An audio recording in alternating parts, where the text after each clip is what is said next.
Late in the night one day, her Guruji called her to his hut. With her hands joined to her chest, she entered. The prayer room was dark, and the only light came from the bedroom. This was the only hut that had a separate bedroom.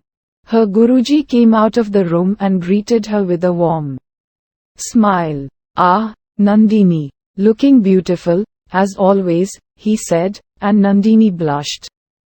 Even now, the sage couldn't believe how well his plan had worked. Without him knowing, his plan was set into motion when he accepted Nanda as his disciple.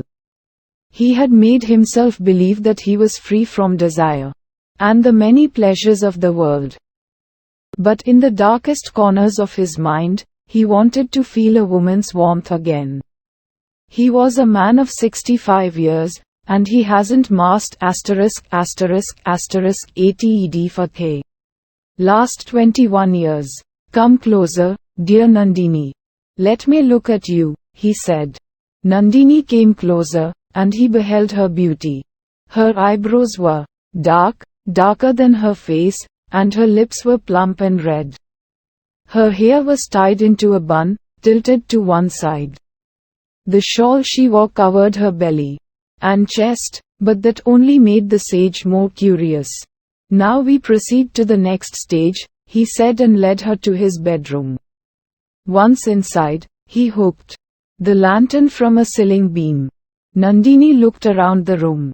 There was a bed in the corner, a broken down thing that was damp and smelly. The floor was wet. It must have been because of the frequent rains, Nandini guessed. The sage's clothes hung from a clothesline from one end of the room to the other.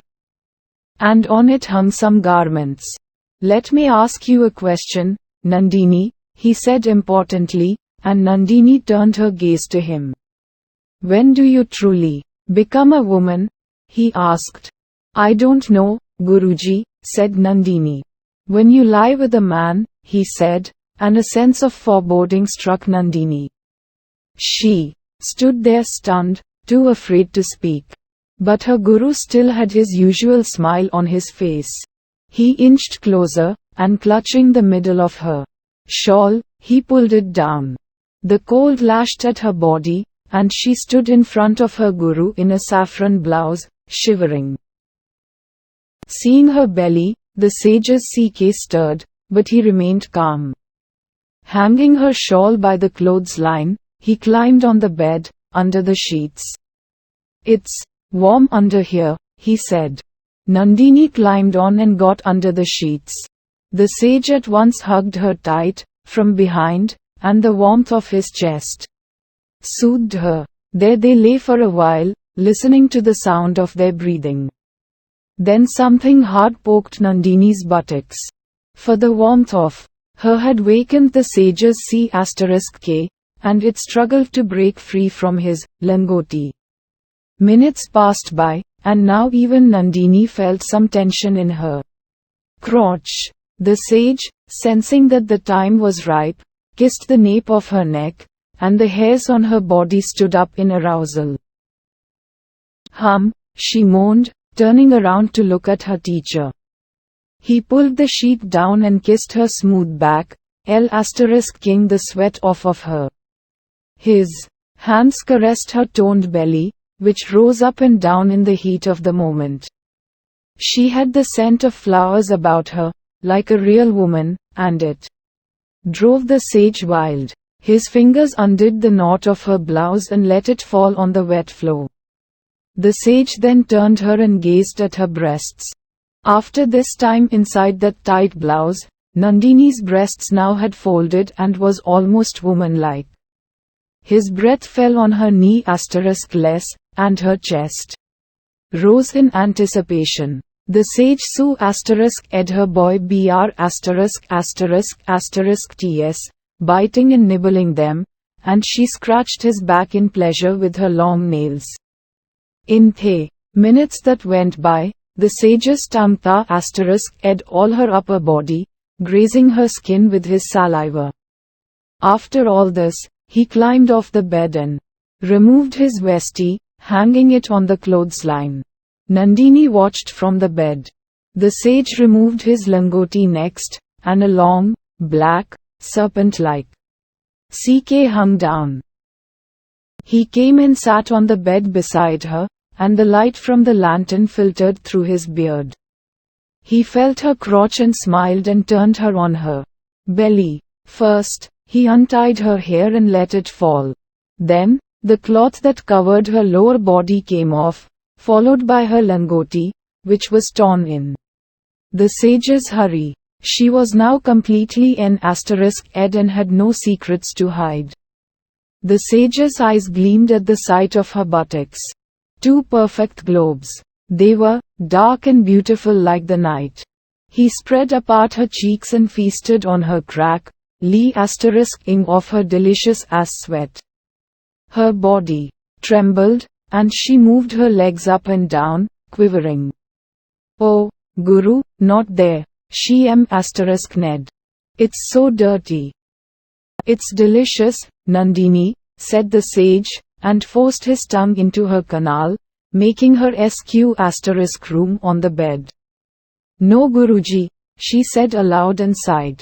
From the windowsill, the sage picked up a cup of oil. Nandini turned her head to see what was happening. The sage was glazing his long CK with oil, lots and lots of oil. He then dabbed some of the oil around her crack and then spread it around with his fingers. Nandini bit her lip, feeling the cold sensation of the oil dripping into her hole. The sage lay on top of her and positioned his CK near her boy A. Without any further warning, he pushed it in hard, in a hurry to get his DK wet. Nandini wailed, "Amma," feeling her teacher's CK plunge into the deepest ends of her A***s. At that cry, the bats in the nearby trees flew in horror, and thunder smote the skies. Then it became dead quiet. The sage had deflowered his pupil. He took his CK out slowly, and Nandini relaxed. The sage slapped her cheeks and spread them apart more. "Be gentle, Guruji," she said.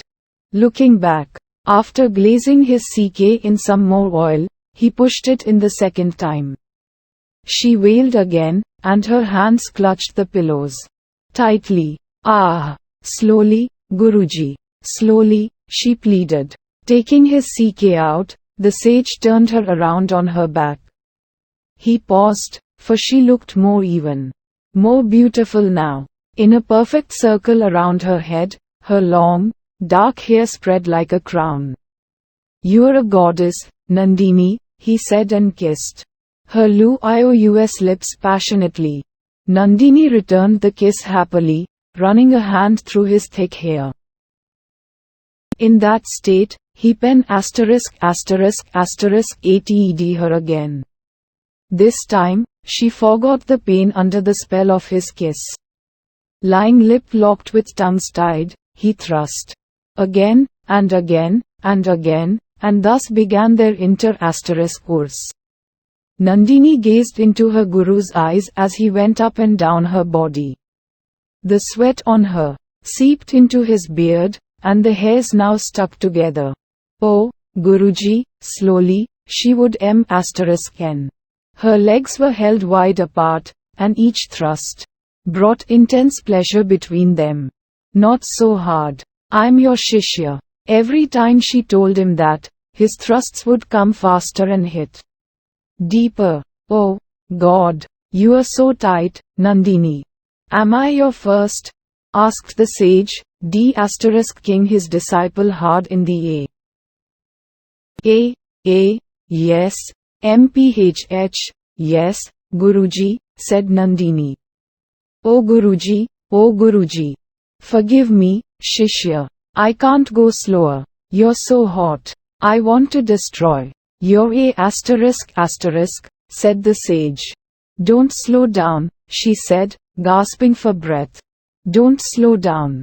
Give it to me. Give it to me, Guruji. Give it to me. HD. You're going to get it then," said the sage, and ed her with dizzying speed. "Arg, You're the hottest woman I've bedded in ages. Her guru rocked the bed for what seemed like hours, for his stamina was incredible, the result of decades of penance. Nandini lay panting.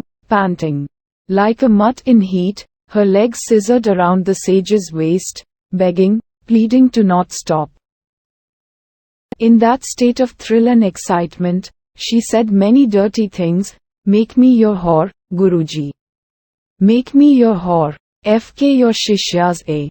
F asterisk K. Me. The sage didn't say a word except for the animalistic sounds that he made. Everything outside that bed, outside their coiled, smelly, writhing bodies, vanished from his mind. Before long, from the friction of his body rubbing on her tiny C asterisk K, Nandini ejaculated, and hot C asterisk sprayed between them. But he didn't notice her or SM. The sage didn't slow his pace and gave her no rest. He just went at it harder, uttering a groan after every thrust. In that tiny hut, time went by unnoticed, and they only spoke in the language of MNS and whimpers. The lantern had run out of oil, and the room was now as dark as the jungle outside. The face of her guru was disappearing before Nandini's eyes. Just a shadow it was now, going up and down, tirelessly, driving her insane with pleasure. Her boo asterisk OCKS was so in red, and she had a asterisk med thrice.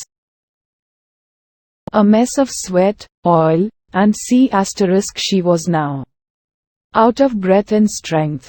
In that asterisk icy state, she said, Ya, Amma, I'm, see you asterisk ing, Again, Her breath deepened, and she felt a pleasurable pain in her CK as it throbbed to ejaculate again. It was an intense or SM, and her body quivered, but only a clear liquid came out, and her CK fell soft. The sage's incredible stamina was finally exhausted, and his thrusts became slow and deep. His heavy nuts, being full of C asterisk that was more than a decade old, ached. He grunted loudly, and his CK pulsed, pushing his long member in one last time as deep as he could. He finished. And load after a load of yellowish-white C asterisk was pumped inside Nandini, which flooded her insides and flowed out of her gaping boo asterisk. Ole. The sage fell on his student, his CK against hers. And under him, she lay till the sun came up.